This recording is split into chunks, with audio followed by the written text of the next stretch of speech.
Calculer le produit de deux fractions, c'est ce que nous allons apprendre à faire dans cette vidéo que vous retrouverez sur le site monclasseur-de-maths.fr.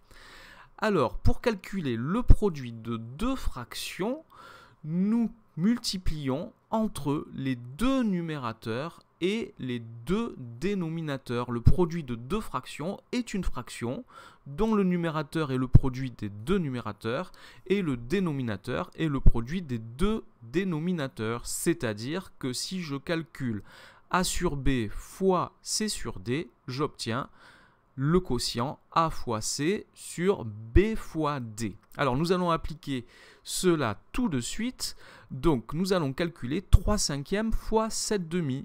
Je calcule donc le produit des numérateurs que je divise par le produit des dénominateurs. J'ai donc 3 fois 7 sur 5 fois 2, ce qui me fait 21 dixièmes. Deuxième exemple, je vais calculer 17 tiers multiplié par 2 neuvièmes, ce qui me fait 17 fois 2 sur 3 fois 9, ce qui fait 17 fois 2, ça fait 34, 3 fois 9, ça fait 27, j'ai donc 34 27e. Alors, ça marche bien, c'est facile, mais il faut faire attention, des fois quand les calculs sont trop compliqués, quand on a des grands nombres, il faut faire attention à ce que l'on fait. On va prendre un exemple et on va voir que si on n'y prend pas garde, on peut être amené à des calculs un petit peu compliqués. Par exemple, si je veux calculer 12 soixantièmes fois 14 28e, et si j'applique la méthode, je vais calculer 12 fois 14 sur 60 fois 28. Alors si j'ai une calculatrice, j'y arrive facilement, sinon ça commence déjà à être un petit peu plus compliqué, je dois poser certains calculs. Ça me fait 168 sur 1680. Alors si j'observe bien ici, je vois que 168, c'est le dixième de 1680, ou que 1680 c'est 10 fois 168. Donc je peux simplifier cette fraction par 168, ça me fait 1 dixième. Alors si j'avais observé un petit peu les deux fractions avant de me lancer dans les calculs, 12 soixantièmes fois 14 28e, je peux constater que 60 c'est 5 fois 12, et 12 c'est le numérateur. Et 28, c'est 2 fois 14. Je pouvais donc ici simplifier par 12 la première fraction et par 14 la deuxième. Et si je fais ces simplifications, il me reste 1 cinquième fois 1 demi, et ça c'est très facile à calculer de tête, ça fait donc 1 dixième.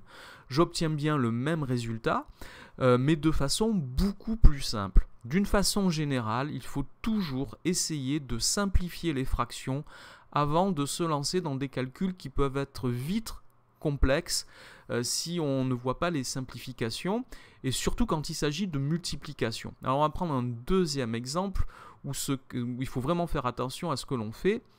Par exemple, 75 28e fois 16 25e. Alors si je passe un petit peu de temps à observer ça, donc je vais l'écrire sous la forme d'une seule fraction, donc 75 fois 16 sur 28 fois 25. Alors déjà, je vois que ces calculs, j'ai pas envie de les faire. 75 fois 16, il faut que je pose le calcul, je vais y arriver. 28 fois 25, pareil, mais quelque chose me dit qu'il y a des simplifications. Déjà, je vois le 5 au chiffre des unités. Dans 75 et 25, il y a des simplifications possibles. 75, c'est 25 fois 3.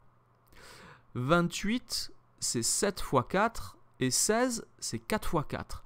Alors ici, je peux écrire, je vais décomposer, je vais écrire que 75 c'est 25 fois 3, que 16 c'est 4 fois 4, que 28 c'est 7 fois 4 et que le 25 je le laisse ainsi puisque j'ai les simplifications. Alors pourquoi j'ai écrit ainsi? Parce que je vois bien que 16 et 28 peuvent se simplifier par 4, donc je vais faire les simplifications avant de calculer. Donc je peux simplifier le numérateur et le dénominateur par 25 et par 4, il me reste 3 fois 4 sur 7, et ça me fait 12 septièmes. Et là, je vais beaucoup plus vite que si je calcule 75 fois 16 et 28 fois 25. Surtout qu'une fois que j'aurai fait ces calculs, il n'est pas certain que je vois les simplifications. Un autre exemple, 3 17e fois 51 18e. Donc j'ai 3 fois 51 sur 17 fois 18. Alors, si je regarde et j'observe un petit peu, 51, c'est 17 fois 3. Et dans 18, 18 est un multiple de 3, c'est 3 fois 6. Mais comme dans 51, je vais faire apparaître un autre 3, je peux écrire que c'est 3 fois 3 fois 2. Alors, voici ce que j'écris. Je remplace 51 par 17 fois 3 et je remplace par 18 par 3 fois 3 fois 2. Et là, je peux simplifier le numérateur et le dénominateur par 17 et par 3 fois 3. Et il me reste alors un demi. Et je vois que je me suis vraiment économisé des calculs qui pouvaient être compliqués. La multiplication, alors 3 fois 51, ça va vite. Mais 17 fois 18, il faut que je pose l'opération si je n'ai pas de calcul. Donc pensez à toujours simplifier les calculs avant de vous lancer, simplifier les fractions avant de vous lancer dans des calculs qui peuvent paraître compliqués. Voilà pour la multiplication de deux fractions, le produit de deux fractions. Cette vidéo est maintenant terminée. N'oubliez pas de lui donner un j'aime et de vous abonner à la chaîne. Merci, au revoir.